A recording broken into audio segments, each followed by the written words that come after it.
Hey guys नमस्कार। माहौल जबरदस्त शानदार। आई होप आपके एंड पे पढ़ाई मस्त चल रही है। एंड सर आपके एंड पे रिवीजन मस्त हो रहा है। एंड सर अपना पूरा दम आप लगा रहे हो क्योंकि अपना टाइम आ गया है। लगा दो अपना पूरा दम माहौल के साथ, क्योंकि सर सफलता उन्हीं को मिलती है जो सफलता के लिए उतनी हद तक मेहनत करते हैं। हद पार करके पढ़ाई करिए। आइए सर चैप्टर नंबर 27 का रिवीजन हम कर लेते हैं, importation and exportation. Sir section number 29, सबसे पहली बात इंपोर्टेशन की बात करें हम। सेक्शन नंबर 29 बोलता है क्या, arrival eight fix places only, person in charge of the convince को इंस्ट्रक्शन दे रखा है इस सेक्शन के थ्रू कि आपको जो लैंडिंग करना है वो जो प्लेसेस हमने अपॉइंट किए, सीबीआईसी ने जो अपॉइंट किए, पोर्ट, एयरपोर्ट या लैंड कस्टम स्टेशन, वहीं पे आना है सर। किसी और प्लेस पे आप नहीं आएंगे, या फिर सीबीआईसी ने कोई स्पेशल परमिशन दे रखी तो ऐसे केस में अदर प्लेस पे आप आ सकते हो, अदरवाइज नहीं। Second thing sir, in case of emergency landing can be done anywhere in India but immediately intimation will be given to the nearest police station और कस्टम ऑफिसर। पर sir जब तक कि कस्टम ऑफिसर या police station के officer नहीं आए तब तक ही will not allow unloading of any of the goods और disembarkation of any of the passenger from the vicinity of the vessel unless it is necessary to safeguard their life. आइए sir section में 30 बोलता है क्या, sir filing of IGM या vehicle case में import report, vessel aircraft के case में import general manifest, और सर पैसेंजर के लिए होता है क्या, arrival manifest and crew and departure manifest. Sir filing of passenger and crew arrival manifest, passenger name record information by person in charge of the conveyance. Section में 30 है for goods, 30A है किसके लिए, पैसेंजर्स के लिए बेटा। सरकार passenger और क्रू के लिए। सरकार person in charge of the convince को बुलाया क्या, आपको before arrival of the vessel या एयरक्राफ्ट ऑनलाइन इलेक्ट्रॉनिक मोड पर आपको आईजीएम या आईआर या sir passenger and crew arrival manifest, passenger name record information आपको सबमिट करना पड़ेगा। क्लियर। और व्हीकल केस में बोल दिया क्या, सर जब व्हीकल यहाँ पे अराइव हो जाएगा उसके 12 आवर्स के अंदर इनको सबमिट करना पड़ेगा। अच्छा, इसके अंदर जो भी इन्फॉर्मेशन लिखी है उसके लिए डिक्लेरेशन देना पड़ेगा, जो भी इन्फॉर्मेशन लिखी सही लिखी है। अच्छा, इसमें गुड्स कौन सी लिखी होगी, सारी imported goods, transit goods, transshipment goods या कोई अगर एक्सपोर्टेड गुड्स भी इसमें कवर है वो सब भी इसमें मेंशन करना पड़ेगा। ऑल गुड्स की लिस्ट इस पे होनी चाहिए। Clear sir. और अगर इसको प्रॉपर्ली फाइल नहीं किया प्रॉपर ऑफिसर ने, पर्सन चार्ज है तो ऐसे केस में उस पर्सन चार्ज से 50,000 का फाइन भी लग सकता है। Clear done. सरकार अब सेक्शन 37 बोलता है क्या, power to board the conveyance. अब सर ध्यान दीजिए बेटा, sir arrival at the fix place हो गया, आईजीएम आईआर फाइल हो गया, उसके बाद पर्सन प्रॉपर ऑफिसर क्या करेगा, he is the power to board the conveyance, then he is the power to board the conveyance to verify check the goods और documents वगैरह।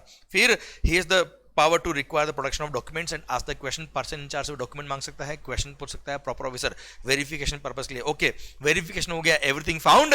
ओके, अब एंट्री इनवर्ड ऑर्डर मिलेगा वेसल के case में। तो sir अगर गुड्स आ रहा है बाय वेसल तो ऐसे केस में proper officer will pass entry inward order, और जो गुड्स के लिए एंट्री इनवर्ड ऑर्डर मिला है वही गुड्स अनलोड हो पाएगी, बाकी गुड्स अनलोड नहीं हो पाएगी। और अगर कोई गुड्स आईजीएम मेंशन नहीं है, अगर कोई गुड्स आईजीएम मेंशन नहीं तो उसके लिए कभी भी एंट्री इनवर्ड का ऑर्डर नहीं मिलेगा। पर हाँ ध्यान दीजिएगा, एंट्री इनवर्ड का order is not required in this cases. किस केस में, baggage, animals, perishable items, hazards goods और मेल बैग्स के केस में एंट्री इनवर्ड ऑर्डर की रिक्वायरमेंट नहीं, डायरेक्ट अनलोडिंग होता है, इसके लिए अलग से प्रोविजन दे रखे। फिर अब सर अनलोडिंग होगा, अब सर ध्यान देना, एंट्री इनवर्ड का ऑर्डर मिल गया, अब अनलोड होगा कहाँ होगा, कस्टम पोर्ट पे होगा सर, या एयरपोर्ट वगैरह जो भी है।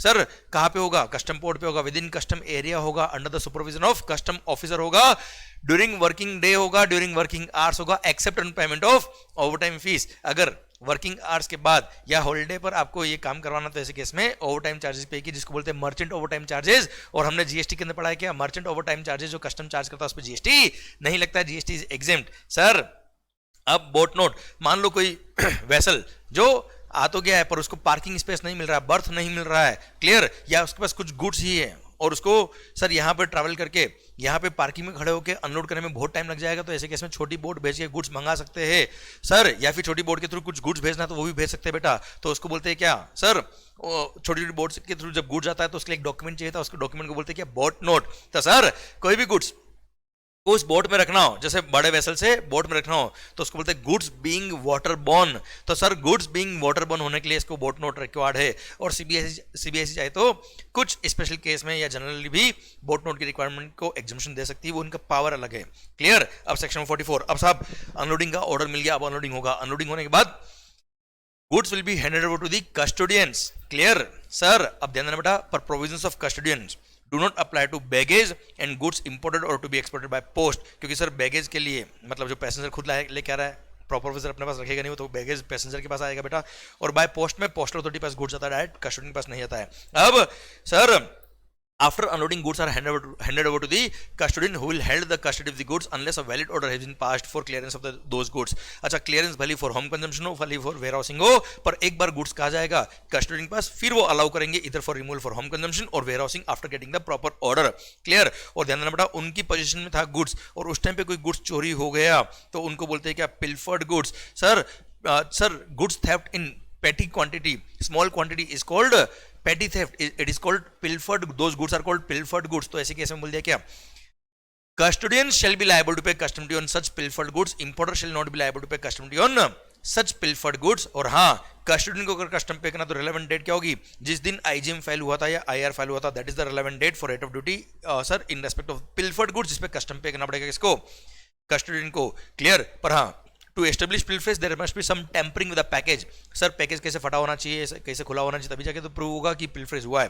फिर सर अब सब गुड्स का है कस्टोडियन के पास में, अब इंपोर्टर या उसका एजेंट आएगा, online bill of entry for home consumption या वेयर हाउसिंग फाइल करेगा. सर इलेक्ट्रॉनिकली फाइल करेगा through customs automated system. Sir bill of entry file करेगा अनलेस कमिश्नर किसी स्पेशल केस में अलाउ कर देगा, अलग बात है. एनी अदर मोड से भी, इलेक्ट्रॉनिक मोड के अलावा किसी और मोड से अलाउ कर दे एक्सेप्शनल केस में तो बात अलग है, अदरवाइज इलेक्ट्रॉनिकली फाइल करना पड़ेगा आपको bill of entry. Bill of entry क्या होता है, सेल्फ असेसमेंट डॉक्यूमेंट होता है. It contains all the information regarding goods.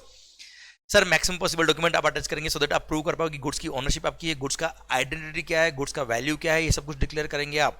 Clear. Sir उसमें आप डिक्लेरेशन देंगे जो भी इन्फॉर्मेशन लिखी हुई सही लिखी है बेटा.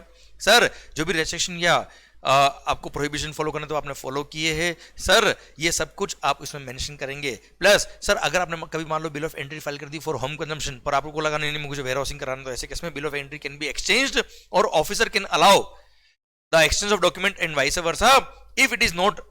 सर अगर if there is no loss of revenue to the department तो ऐसे केस में प्रोफेसर अलाउ कर देगा. अच्छा अब ध्यान देना, बिल ऑफ एंट्री जो आपको फाइल करनी, कब तक फाइल करनी है, एडवांस में आपको फाइल करनी है.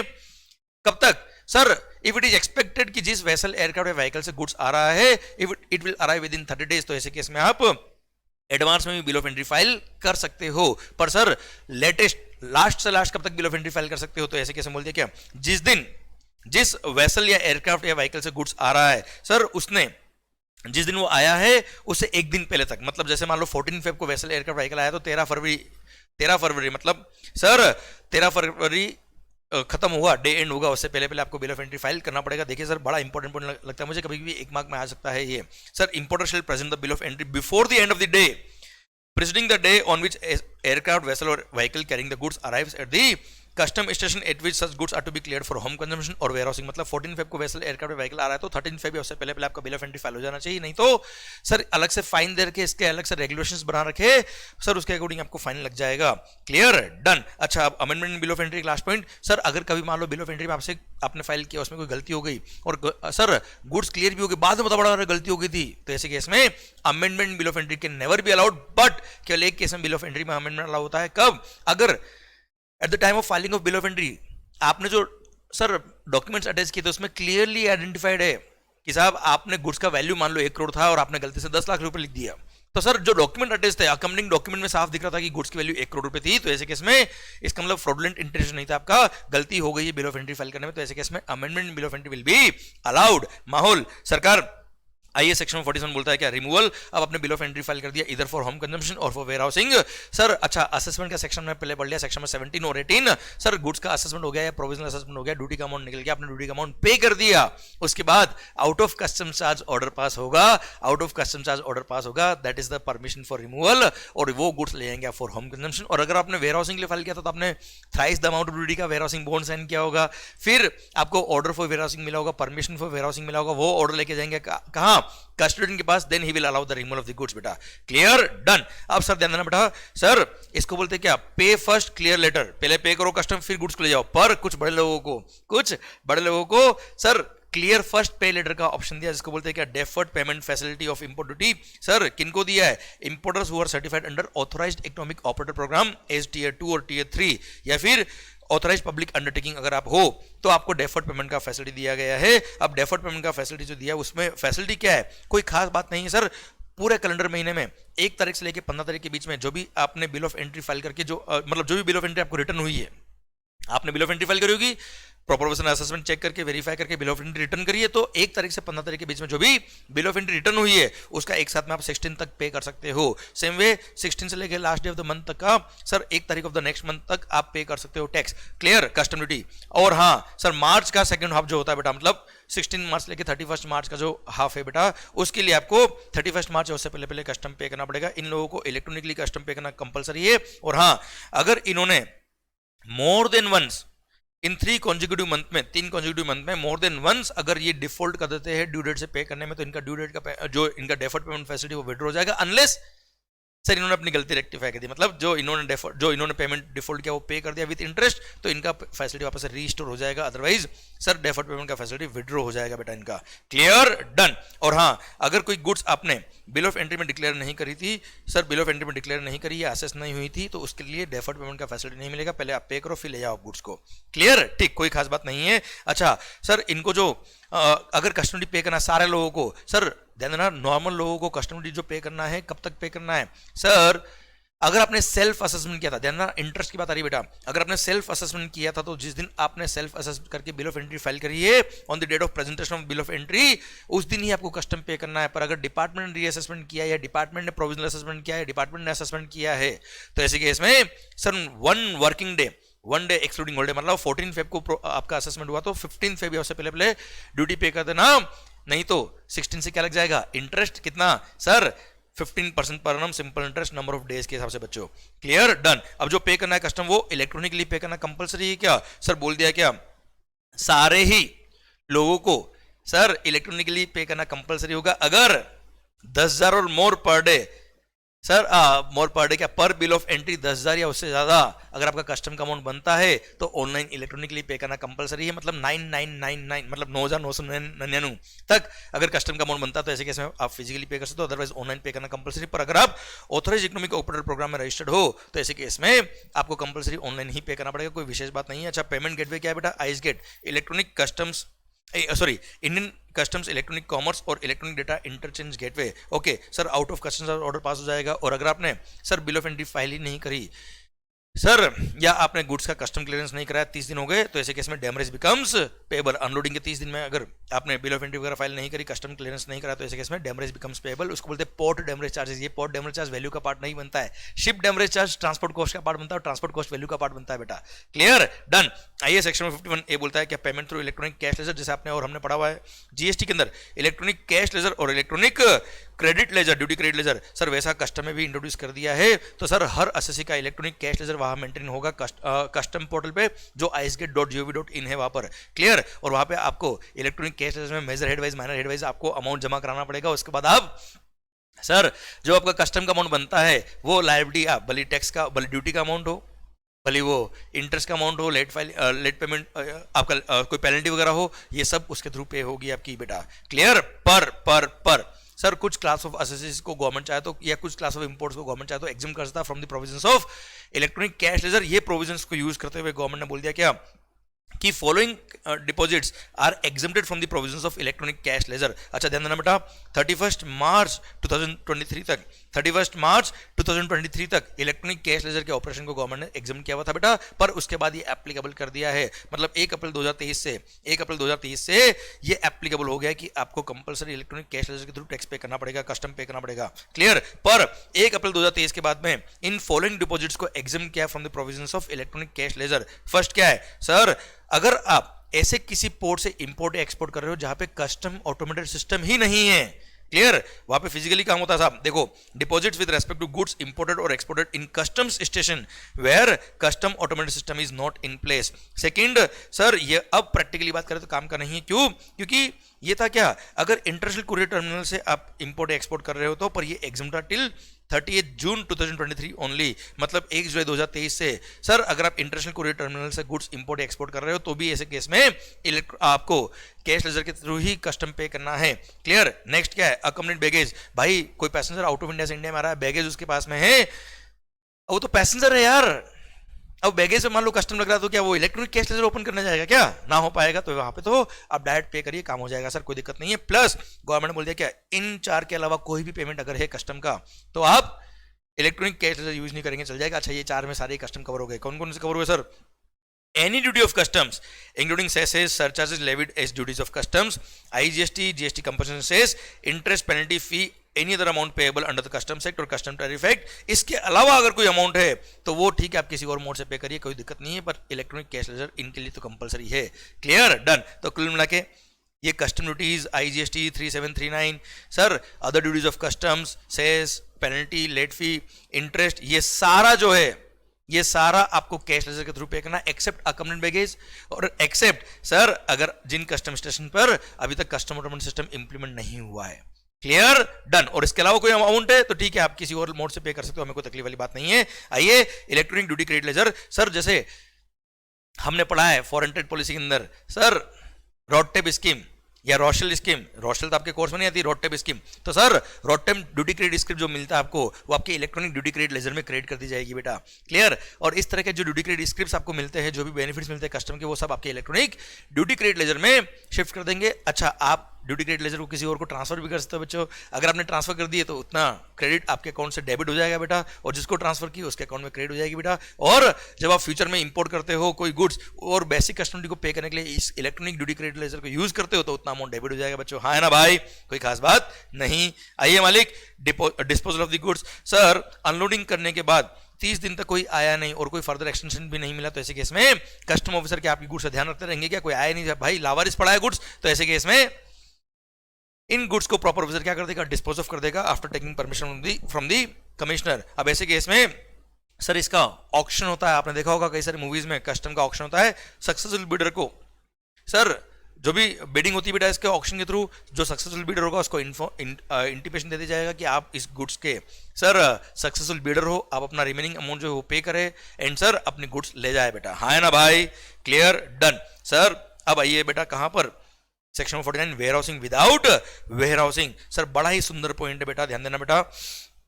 Sir warehousing without warehousing बोलता है क्या? अगर मान लो आपने कभी bill of entry for home conversion file करी थी या bill of entry for warehousing भी अगर आपने फाइल करी, पर किसी कारण से किसी वैलिड रीजन से आप कस्टम क्लियरेंस नहीं करवा पा रहे उन गुड्स का, तो ऐसे केस में आप उस कस्टम पोर्ट के जुरिस्डिक्शनल ACDC को अप्लाई कर सकते हो। साहब प्लीज मेरी इन गुड्स को टेम्पररी वेयर हाउस में स्टोर करना अलाउ करा दीजिए without any assessment, without any bond. और अगर ACDC को लगता है कि रीजनेबल रीजन था तो ऐसे केस में ही में allow the storage of those goods in a public warehouse without any assessment as well as without any bond. Clear, तो ऐसे केस में इसको बोलते हैं वेयर हाउसिंग तो करा है without following warehousing procedure, इसको बोलते हैं warehousing without warehousing. Clear, यहां पर 30 डेज के लिए मैक्सिमम आपको वो अलाउ कर सकता है इन गुड्स को वेयर हाउस में रखवाने के लिए इस तरह से, प्लस कमीशन चाहे तो फर्दर 30 दिन का टाइम आपको और दे सकता है। अच्छा, ऐसा नॉर्मली लोग करते हैं क्यों बेटा? To avoid the heavy damage charges. अगर आपने कस्टम पोर्ट से गुड्स को क्लियर नहीं करवाया, क्लियर, तो ऐसे केस में heavy damage becomes payable. To avoid the damage charges sir लोग इस तरह का warehousing without warehousing का ऑप्शन ले सकते हैं। यहाँ पे वेयर हाउसिंग रखवाया तो नॉर्मल वेयर हाउसिंग रेंट लगेगा, बहुत ज्यादा हैवी डैमेज चार्ज नहीं लगता बेटा। Clear, done. अब जो हमने इंपोर्ट का सिस्टम पढ़ा उसका फ्लो पैटर्न ऑफ इंपोर्ट दे रखा है यहाँ पे आपको। आइए एक्सपोर्ट के बारे में बात कर लेते हैं। अच्छा, एक्सपोर्ट के बारे में आपको बताया मैंने, एक बहुत ही सुंदर चार्ट बनाया था आपको लेक्चर के अंदर, पर यहाँ पे रिवाइज कर देता हूँ, वही पॉइंट यहाँ दे रखे सेक्शन वाइज। सर सबसे पहली बात, अगर किसी एक्सपोर्टर को कोई गुड्स एक्सपोर्ट करना है, वो कस्टम पोर्ट पे गुड्स लाएगा, सर वो ऑनलाइन शिपिंग बिल फाइल करेगा और व्हीकल के थ्रू ले जाना तो बिल ऑफ एक्सपोर्ट फाइल करेगा बेटा। उसके अंदर कंप्लीट डिक्लेरेशन लिखेगा, गुड्स की वैल्यू क्या है, गुड्स का आइडेंटिटी क्या है, गुड्स का HSN कोड क्या, सब कुछ लिखेगा, मैक्सिमम पॉसिबल डॉक्यूमेंट अटैच करेगा, सेल्फ असेसमेंट करके लेके आएगा, कस्टम ऑफिसर वेरीफाई करेंगे, असेसमेंट हो जाएगा साहब। क्लियर, सर उसके बाद सर ध्यान देना, गुड्स को परमिशन मिलेगी फॉर एक्सपोर्टेशन, जिसको बोलते हैं क्या sir under section 51 permission for exportation मिलेगी। अच्छा, पहली बात तो कस्टम पे करना पड़ेगा, अगर कस्टम लगता है तो एक्सपोर्ट पर नहीं लगता तो ठीक है सर।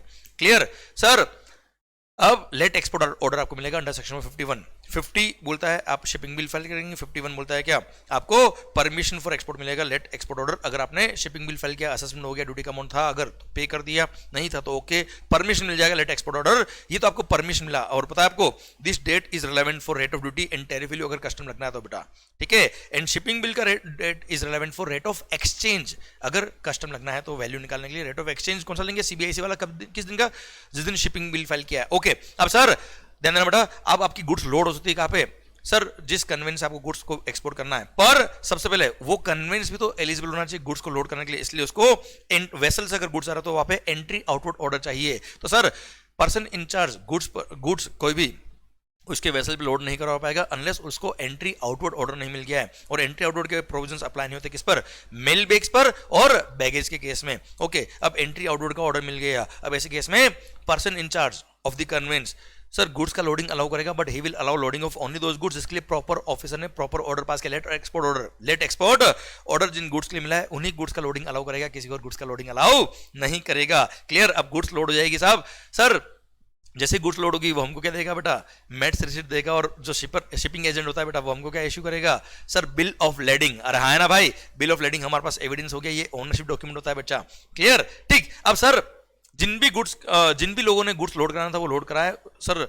अब क्या होगा, अब वेसल जब निकलेगा उससे पहले एक सर डॉक्यूमेंट फाइल करेगा, एक्सपोर्ट जनरल मैनिफेस्ट ईजीएम, और व्हीकल केस में export report, plus sir passenger and crew departure manifest and passenger name record information submit करेगा कौन, proper officer person incharge of the conveyance submit करेगा किसको, proper officer को। और अगर उसने प्रॉपर्ली सबमिट नहीं किया तो 50,000 तक का फाइन है person incharge of the conveyance है बच्चों।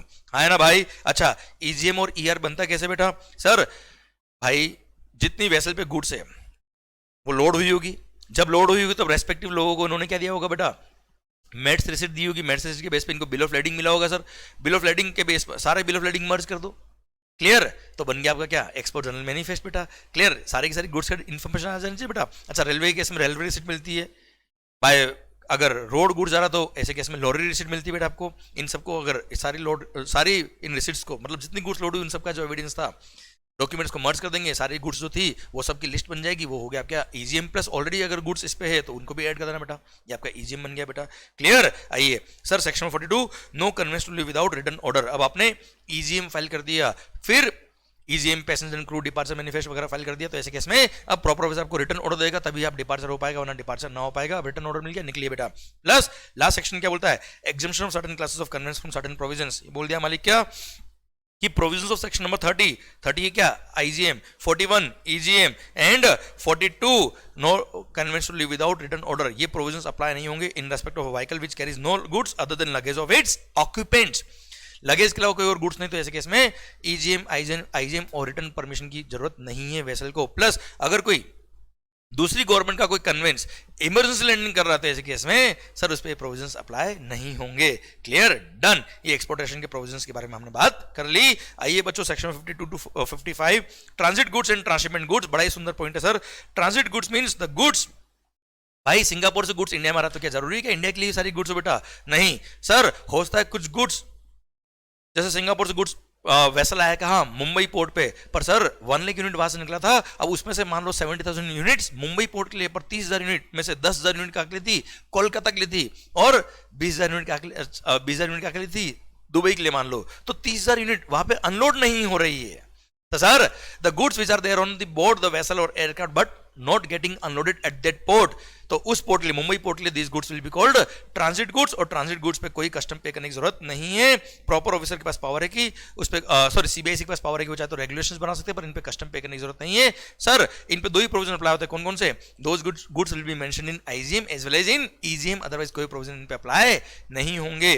क्लियर? अब आ रहा है क्या, ट्रांसशिपमेंट गुड्स सेक्शन 54। अब ट्रांसशिपमेंट गुड्स क्या बोलता है बेटा, गुड्स जो goods which are there on the board the vessel और एयरक्राफ्ट, पर वो अनलोड भी हो रहे हैं सर, पर destination of such goods is some other port which may be in India which में नॉट बी इन इंडिया। अब मान लो सिंगापुर से जो वेसल आ रहा था 70,000 यूनिट्स मुंबई पोर्ट के लिए थी, 10,000 कोलकाता के लिए थी बेटा, तो सर 10,000 यूनिट जो कोलकाता के लिए थी वो मुंबई पोर्ट पे अनलोड कर दी। अब इसका शिपमेंट ट्रांसफर करेंगे, दूसरे किसी वेसल पे रखेंगे और उसको कोलकाता भेजेंगे, कोलकाता या बांग्लादेश। क्लियर? तो सर 10,000 गुड्स जो अनलोड हो रही मुंबई पोर्ट पर, वो अनलोड तो हो रही मुंबई पोर्ट पे, पर इसका डेस्टिनेशन सम अदर पोर्ट है which may be in India may not be in India, तो those unloaded goods are called transshipment goods. और ध्यान रखना, बाय वेसल आया तो बाय वेसल ही जाएगा, बाय एयरक्राफ्ट आया तो बाय एयरक्राफ्ट ही जाएगा। क्लियर? तो मुंबई पोर्ट पे इसको बोलते हैं क्या, bill transshipment goods. And sir इसके लिए देना bill of transshipment goods file करना पड़ता है, पर अगर कंट्री ऑफ ओरिजिन की गवर्नमेंट का इंडियन गवर्नमेंट से कोई बायलैटरल एग्रीमेंट हो रखा है तो ऐसे केस में instead of bill of transshipment goods declaration of transshipment goods भी फाइल कर देंगे तो भी काम चल जाएगा। और हाँ, अगर destination port is a major port या ऐसा कोई कस्टम स्टेशन है, अगर कोई कस्टम स्टेशन है तो कोई तकलीफ नहीं है, कस्टम वहां डेस्टिनेशन पोर्ट पे करना है, and those goods will be entered in the like manner as if those goods are entering in at that port in India for the first time. मतलब कोलकाता में गुड्स एंट्री हो रही in India for the first time, ऐसा माना जाएगा अगर कोलकाता जा रहा है गुड्स तो। पर अगर डेस्टिनेशन पोर्ट कोई मेजर पोर्ट नहीं है, कोई ऐसा पोर्ट नहीं है जहां पे कस्टम स्टेशन है, मतलब नॉर्मल पोर्ट है बेटा, डोमेस्टिक पोर्ट है मान लो, वो इंटरनेशनल पोर्ट नहीं है, तो ऐसे केस में इंटरनेशनल पोर्ट या एयरपोर्ट नहीं, तो ऐसे केस में मुंबई पोर्ट या एयरपोर्ट जो है जहां से गुड्स आ रही है, यहां पे पहले कस्टम पे करो फिर आप ले जाओ बेटा। क्लियर, समझे मेरी बात? डन। और हाँ सर ध्यान देना बेटा, सिंस मान लो मुंबई से कोलकाता गुड्स आ रही है, बांग्लादेश गुड्स आ रही है, तो मुंबई में कस्टम पे करने की जरूरत नहीं, क्योंकि destination port is a custom station. तो इसलिए सर जब यहां से गुड्स निकलता है तब वो person incharge of the conveyance क्या करेगा, बॉन्ड साइन करेगा कि इन गुड्स को मैं डेस्टिनेशन पोर्ट पे लेके जाऊंगा। गुड्स कस्टम सील के अंदर होती है बेटा, goods should not be prohibited goods should not be, sir ऐसा नहीं होना चाहिए इसका आईजे में मेंशन ही नहीं किया है बेटा। क्लियर, प्रॉपर्ली आईजे में मेंशन होगा कि ये गुड्स ट्रांसशिपमेंट गुड्स इनको वहां ले जाना है, तभी जाके ट्रांसशिपमेंट हो पाएगा, नहीं तो नहीं हो पाएगा। And at the destination port goods will be entered in the like manner as if those are entering in India for the first time. Clear, done. सरकार आइए, इनलैंड कंटेनर डिपो और कंटेनर फ्लाइट स्टेशन, सर आपको पता है sir, जैसे ये India का map मान लो, सर मेरा देश बढ़ रहा है, आगे बढ़ रहा है, और भी आगे बढ़ता जाएगा सर, हम सब अगर आगे दम लगाएंगे तो सर हमारा देश और आगे बढ़ेगा। सर अब मेरा पॉइंट आपसे ये कि मान लो सर इनलैंड कंटेनर डिपो, जैसे यहां पर सर जहां पर इंटरनेशनल पोर्ट एयरपोर्ट नहीं है, वहां पर गवर्नमेंट ने छोटे छोटे डिपो ओपन कर दिया। अगर वहां से इंपोर्ट एक्सपोर्ट ज्यादा होता है तो वहां पे छोटे छोटे डिपो ओपन कर दिए, उसको बोलते हैं क्या, inland container depot. Clear, container freight station क्या होता है बेटा, सर कंटेनर फ्रेट स्टेशन जैसे मुंबई पोर्ट है बेटा, यहाँ पे मान लो सर, अब यहाँ पे इस पोर्ट पे बहुत बल्क में इंपोर्ट एक्सपोर्ट होता है, कंजेशन बहुत ज्यादा होता है सर गुड्स का, तो सर थोड़ा सा एरिया एक्सटेंड कर दिया, उसको बोलते हैं क्या, कंटेनर फ्रेट स्टेशन। यहाँ पे सर जो एरिया एक्सटेंड किया है, हो सकता है ये इनलैंड कंटेनर डिपो का भी एरिया एक्सटेंड कर दिया, उसको बोलते हैं कंटेनर फ्रेट स्टेशन। यहाँ पर all process of custom clearance नहीं होता है, यहाँ पे ओनली सर जैसे गुड्स का एग्जामिनेशन करना है, sir aggregation segregation of cargo करना है, अरे हाँ है ना भाई, सर गुड्स को कंटेनर में स्टफ करना, डी स्टफ करना, केवल ये एक्टिविटीज ही होती है कहां पर, कंटेनर फ्रेट स्टेशन में। और इनलैंड कंटेनर डिपो का इंडिपेंडेंट एग्जिस्टेंस है, एक मिनी पोर्ट की तरह हो गया बेटा। ऑल कस्टम्स की प्रोसेस जैसे filing of bill of entry etcetera सब कुछ यहाँ पे होता है बेटा, ये सेल्फ कंटेंट कस्टम स्टेशन है। क्लियर, पर यहाँ पर कंटेनर फ्रेट स्टेशन जो है it should be in the jurisdiction of the custom officer, custom port, clear, commission of customs who is exercising control over a custom port, airport, land custom station, etc.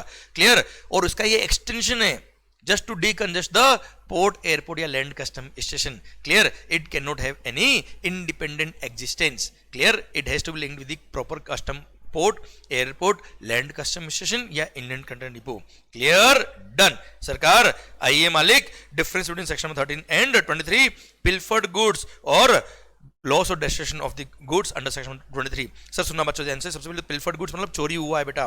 Clear, sir इधर lost और destroy हुआ है बेटा before clearance for home consumption. अगर कभी भी goods loss हुआ है, डिस्ट्रॉय हुआ है, चोरी नहीं हुआ है बेटा, तो इसको बोलते हैं, वो सेक्शन 23 में आएगा। सेक्शन 23 में रेमिशन मिलता है। सर यहाँ पे सेक्शन नंबर 13 में पिल्फरेज के केस में इंपोर्ट को टैक्स पे नहीं करना, पर ऐसे केस में custodians will be liable to pay custom duty बेटा। ड्यूटी इन गुड्स यहाँ बोल दिया importer shall not be liable, यहाँ पे इंपोर्टर को ड्यूटी रेमिट कर दी जाएगी बेटा। Sir subsequent registration of the goods, अगर डेस्ट्रॉय हो गया गुड्स तो पॉसिबल ही नहीं है रजिस्ट्रेशन, और अगर पिल्फर्ड गुड्स जो चोरी हो गया था वो अगर बाद में रीस्टोर करा दे तो ऐसे केस में इंपोर्टर जब गुड्स का कस्टम क्लियरेंस कराएगा तब उसको कस्टम पे करना पड़ेगा बेटा। फिर वेयरहाउस गुड्स, सर ध्यान देना पिल्फरेज हो सकता है वो कस्टोडियन के पास गुड्स है तभी पिल्फरेज हो सकता है, उसके बाद पिल्फरेज के प्रोविजन अप्लाई नहीं होते। पर यस सर सेक्शन नंबर 23 में, सेक्शन नंबर 23 वेयरहाउस गुड्स में भी अगर गुड्स लॉस हुआ है, डिस्ट्रॉय हुआ तो अप्लाई होता है। Then onus to prove whether pilferage और डिस्ट्रक्शन और लॉस ऑफ द गुड्स हुआ है कि नहीं हुआ है, ऑनर्स टू प्रूव किस पर बेटा। सर जब गुड्स पिल्फर्ड गुड्स की हम बात करें तो honours does not lie on the importer. Clear, जब गुड्स कस्टोडियन के पास है इंपोर्टर का क्या रोल था बेटा। पर अगर गुड्स लॉस है, डिस्ट्रॉय हुआ है, सेक्शन 23 में आपको रेमिशन क्लेम करते हो ऐसे केस में इंपोर्टर को प्रूव करना पड़ेगा कि गुड्स लॉस हुआ है, डिस्ट्रॉय हुआ up to the satisfaction of ACDC and time of occurrence of pilferage. Sir जब गुड्स अनलोड हो गया और अनलोड होने के बाद गुड्स कस्टोडियन के पास है तभी ये पिल्फरेज के प्रोविजन अप्लाई होते हैं। पर सर सेक्शन 23 बिफोर अनलोडिंग हो, ड्यूरिंग ट्रांजिट हो, वाइल अनलोडिंग हो, while in the custody of the custodian हो या वाइल इन द वेयरहाउस हो, सारे केस में सेक्शन नंबर 23 अप्लाई हो सकता है अगर गुड्स लॉस है, डिस्ट्रॉय हुआ है before clearance for home consumption. Bharat माता की जय। सर फेसलेस असेसमेंट, अब आपको पता है सर, छोटा सा इंट्रोडक्शन देता हूं मैं आपको। जीएसटी कस्टम के अंदर सर क्या कर रहे हैं ये लोग, सर धीरे धीरे फेज मैनर में पूरे इंडिया के अंदर हर कस्टम पोर्ट को, सर हर कस्टम पोर्ट पे जो गुड्स का कस्टम क्लियरेंस हो रहा है उसको फेसलेस असेसमेंट मैनर में शिफ्ट कर दिया इन्होंने। एंड सर यहां पे क्या होगा, एक्चुअली फिजिकल पोर्ट पर केवल फिजिकल एग्जामिनेशन या डॉक्यूमेंट्स वगैरह चेक करना वही होगा, अदरवाइज फेसलेस असेसमेंट जो ऑफिसर्स किसी और डेस्टिनेशन पे बैठे हैं वहां से आपके बिल ऑफ एंट्री जो आपने ऑनलाइन फाइल करी या शिपिंग बिल फाइल करी है उसका ऑनलाइन ये लोग क्या कर रहे हैं, फेसलेस असेसमेंट कर रहे हैं, सो दैट एनोनिमस असेसमेंट हो, कोई गड़बड़ नहीं हो, करप्शन वगैरह कम हो, ये सब कारणों से।